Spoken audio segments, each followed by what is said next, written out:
ഹരേ കൃഷ്ണ, സർവം കൃഷ്ണാർപ്പണ നമസ്തു. ജയ് ശ്രീ രാധരാധേ.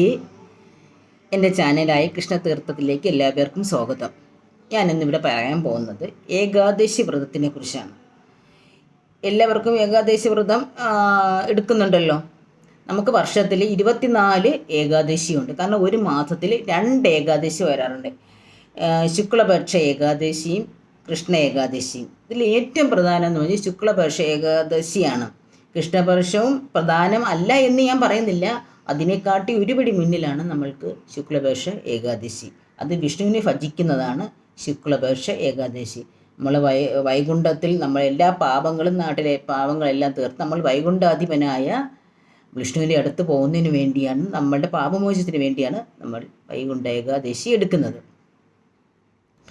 വൈകുണ്ഠ ഏകാദശി, ശുക്ലപക്ഷ ഏകാദശി എന്ന് വെച്ചാൽ ഇപ്പോൾ ദശമി ദിവസം, തലേ ദിവസം നമ്മൾ ഒരു നേരം അരി ആഹാരമേ കഴിക്കുക. അതായത് ഉച്ചയ്ക്ക് ഒരു നേരം അരി ആഹാരമേ കഴിക്കാവൂ. എന്നിട്ട് രാത്രി നമുക്ക് എന്തെങ്കിലും വെള്ളമോ പഴവർഗ്ഗങ്ങളോ കഴിക്കാൻ ഉള്ളവർക്കാണെങ്കിൽ കഴിക്കാം. ചിലർ വയസ്സായവർക്കും കുഞ്ഞു കുട്ടികളുള്ളവർക്കും ഗർഭിണികൾക്കൊക്കെ ബുദ്ധിമുട്ടായിരിക്കുമല്ലോ. അപ്പോൾ അവർക്ക് എന്തെങ്കിലും വേണമെങ്കിൽ രാത്രി നമുക്ക് പഴവർഗ്ഗങ്ങൾ എന്തെങ്കിലും കഴിക്കാം. പിറ്റേന്ന് കാലത്ത് 4 മണിക്ക് എണീറ്റ് നമ്മൾക്ക് ക്ഷേത്ര ദർശനം, അത് വിഷ്ണു ക്ഷേത്ര ദർശനം ആണ് പ്രാധാന്യം. വിഷ്ണു ക്ഷേത്ര ദർശനം നടത്തുക. ഏകാദശി കാലത്ത് എണീറ്റ് വെള്ള വസ്ത്രമൊക്കെ ധരിച്ച്, കഴിവതും വെള്ള വസ്ത്രം ധരിക്കാൻ നമ്മൾ ശ്രമിക്കുക. ഈ വെള്ള വസ്ത്രമൊക്കെ ധരിച്ച് നമ്മൾ കാലത്ത് ഭഗവാൻ വിഷ്ണുവിനെയൊക്കെ കണ്ട് കൈ വണങ്ങി, ഞാൻ ഇന്ന് ഏകാദശി നോമ്പ് എടുക്കുകയാണ്, ഭഗവാനെ എന്നെ അനുഗ്രഹിക്കണേ എനിക്ക് എന്ന് പറഞ്ഞുകൊണ്ട് നമ്മൾക്ക് തുടങ്ങാം. എന്നിട്ട് ഉച്ചയ്ക്ക് നമ്മൾക്ക് ഉപവാസം എടുക്കാം. കഴിയാത്തവർക്ക് എന്തെങ്കിലും തുളസി വെള്ളമോ എന്തെങ്കിലും, ഇപ്പോൾ തളർച്ചയോ ഉണ്ടാവുമല്ലോ, അവർക്ക് നമ്മൾക്ക് എന്തെങ്കിലും തുളസി വെള്ളമോ എന്തെങ്കിലും ഒരു പഴമോ എന്തെങ്കിലും കഴിക്കാം. പിന്നെ വൈകുന്നേരവും നമ്മൾക്ക് അതേപോലെ തുടരാം. ഈ സമയങ്ങളിലെല്ലാം നമ്മൾ വിഷ്ണു സഹസ്രനാമോ ഭഗവത്ഗീതയോ ഭാഗവതോ ഒക്കെ വായിച്ചിരിക്കാം.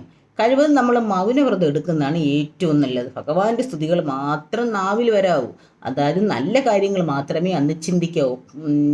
നെഗറ്റീവ്സായ ഒരു കാര്യങ്ങളും നമ്മൾ ചിന്തിക്കരുത്. കഴിവതും നമ്മൾ അമ്പലത്തിൽ ഇരുന്നാൽ അത്രയും നല്ലത്. കാരണം അമ്പലത്തിൽ ഇരിക്കുമ്പോൾ നമ്മൾ ഭഗവാന്റെ കാര്യങ്ങൾ മാത്രമല്ലേ ചിന്തിക്കുകയുള്ളൂ, നമ്മൾ വേറെ കാര്യങ്ങളൊന്നും ചിന്തിക്കില്ലല്ലോ. അപ്പോൾ കുടുംബമായിട്ട് താമസിക്കുന്നവർക്കും അതിൻ്റേതായ കുറച്ച് കാര്യങ്ങളുണ്ട്. അപ്പം നമ്മൾ കൂടുതലും നമ്മൾ മൗനവ്രതമൊക്കെ അനുഷ്ഠിക്കുക, അതാണ് ഏറ്റവും ഉത്തമം. പിന്നെ ഹരിവരാ സമയമുണ്ട്.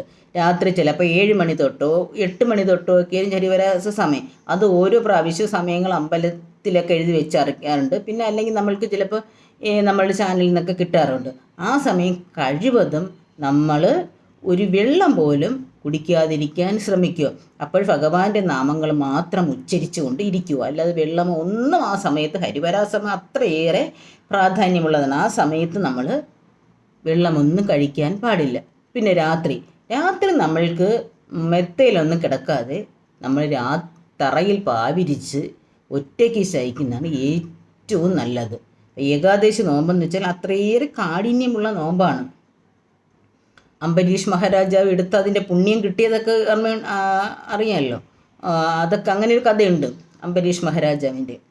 അപ്പോൾ അത്രയേറെ പ്രാധാന്യമാണ് നമ്മളുടെ ഏകാദശി നോമ്പ്. അപ്പം നമ്മൾ അന്നത്തെ ദിവസം അങ്ങനെ രാത്രി നിലത്ത് കിടന്ന് ഉറങ്ങുക. എന്നിട്ട് പിറ്റേ ദിവസം ദ്വാദശി ദിവസം, പാരണ ദിവസം കാലത്ത് നമ്മൾക്ക് ചിലപ്പോൾ 6 തൊട്ടൊക്കെ ഇരിക്കും. ഓരോ ഏകാദശിക്ക് ഓരോ സമയമാണ്.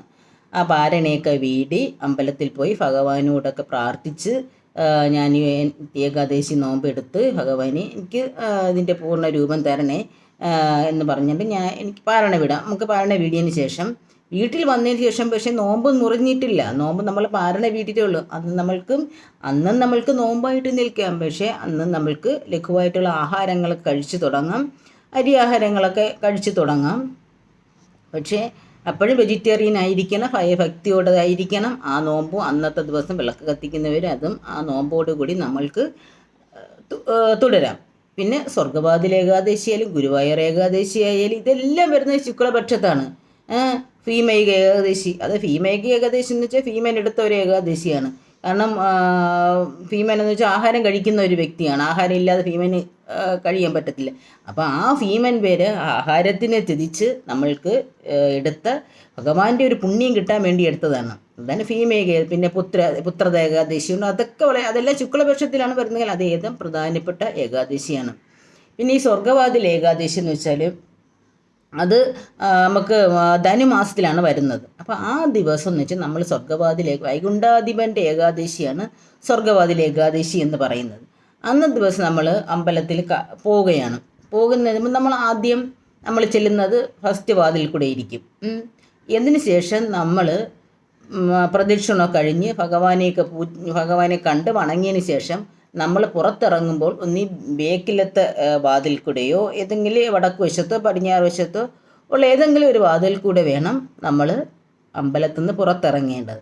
അതിൻ്റെ ഐതിഹ്യം എന്ന് വെച്ചാൽ നമ്മൾ സ്വർഗവാതിൽ പോയി പുറത്ത് ഇറങ്ങി എന്നുള്ള ആ ഒരു ഐതിഹ്യമാണ് അവിടെ പറയുന്നത്. ഒരു വാതിൽ കൂടെ പ്രവേശിച്ച് വേറൊരു വാതിൽ കൂടെ പുറത്തിറങ്ങി എന്നുള്ള ഒരു ഐതിഹ്യമാണ് പറയുന്നത്. അപ്പോൾ അങ്ങനെയും അതിനൊരു കാരണങ്ങൾ പറയുന്നുണ്ട്. അപ്പോൾ അങ്ങനെ നമ്മളിപ്പോൾ കൂടുതലും ശുക്ലപക്ഷ ഏകാദശി എടുക്കാം. അതാണ് ഏറ്റവും നല്ലത്. കൃഷ്ണപക്ഷത്തിലും ഏകാദശി എടുക്കാം. വർഷത്തിൽ 12 ഏകാദശി എടുക്കണം എന്നാണ് എൻ്റെ ഒരു അഭിപ്രായം. പിന്നെ എല്ലാ ഏകാദശികളും പ്രാധാന്യമാണെങ്കിലും ഇത്ര ഏകാദശികളും വൃശ്ചിക മാസത്തിലാണ് ഗുരുവായൂർ ഏകാദശി വരുന്നത്. അതും പ്രാധാന്യമാണ് ഗുരുവായൂർ. അപ്പോൾ ഈ ഗുരുവായൂർ ഏകാദശിക്ക് വേറൊരു പ്രത്യേകത, അന്ന് നമ്മൾ ശ്രീകൃഷ്ണൻ ഭഗവത്ഗീത അർജുനന് ഉപദേശിച്ച് കൊടുത്തതായിട്ടും ഈ ഗുരുവായൂർ ഏകാദശിയുടെ കഥകൾ അങ്ങനെയും പറയുന്നുണ്ട്. അപ്പോൾ ഇതൊക്കെയാണ് ഏകാദശി വ്രതത്തിൻ്റെ കാര്യങ്ങൾ. എല്ലാവർക്കും ഇഷ്ടപ്പെട്ടെന്ന് വിചാരിക്കുന്നു.